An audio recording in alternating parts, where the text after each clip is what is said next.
खुदावन की हम्द करें। ऐ हमदा से खुदावन की इस्ताई क्योंकि हम पर उसकी बड़ी शफ़क़त है।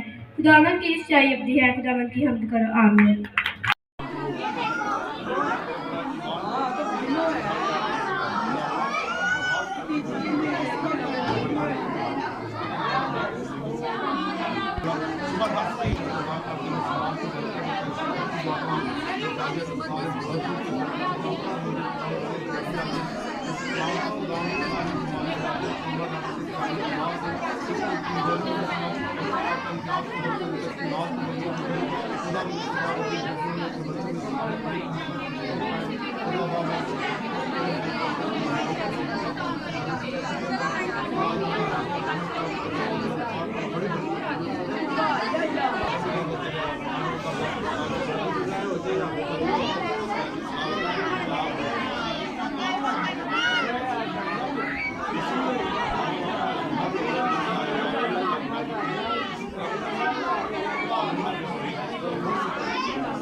पंजां धियां तो रब ने सानू बेटा दिता, जोड़ी रुलाई, खुदा दा शुक्र है।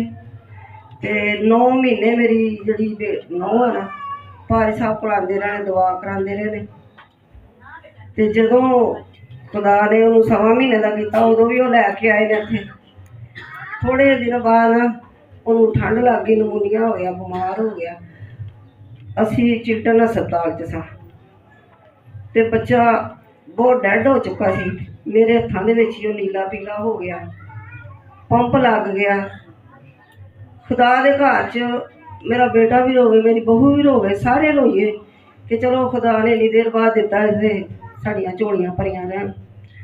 पर जो मालक चाहे वो ही हुंदा है, भावें जिथे मर्जी टक्करां मारो।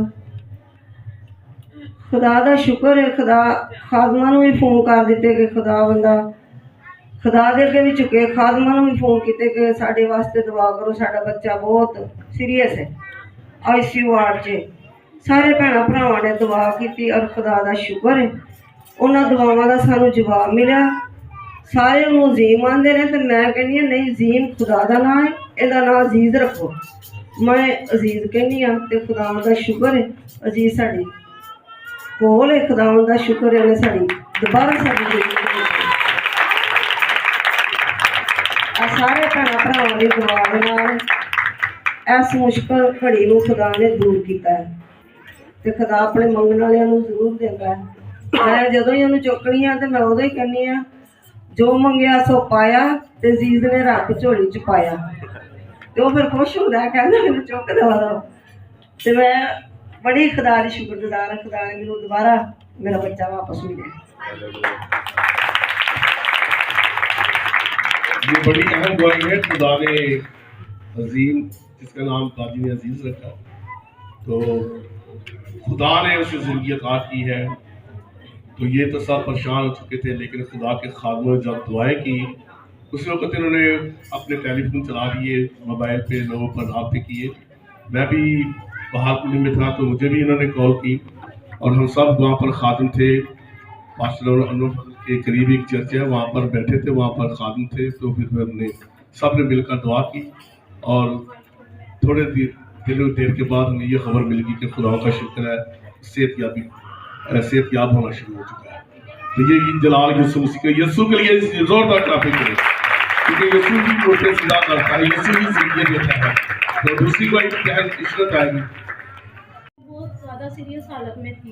मेरी 3 इशारियाँ खून रह गया था जिसम में, डेंगू हुआ था और जिगर खून बनाना छोड़ गया था।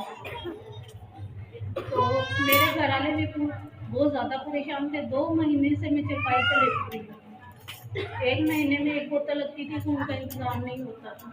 मैं पास्टर प्यारे से दुआ कराती रही हूँ, पास्टर अनवर फजल के पास उधर गई हूँ। उधर भी 2 पास्टर बैठे थे, उन्होंने भी मुझ पर दुआ की। उसके बाद जब मैंने आखिरी बोतल लगवाई है तो 6 इशारियों के बाद मेरी HP बनना शुरू हो गई। खुदा का बहुत बहुत बहन के जो डेंगू की वजह से ब्लड की जो थी वो कमी हो रही थी, खुदा ने इसको भी सेहतयाब किया। ये कोई खादम नहीं करता, खादम तो सिर्फ इल्तिजा करते हैं, फरियाद करते हैं, और करने वाला कौन है? यसु मसीह। हालेलुया। यसु मसीह की मोहब्बत बड़ी आला है। वो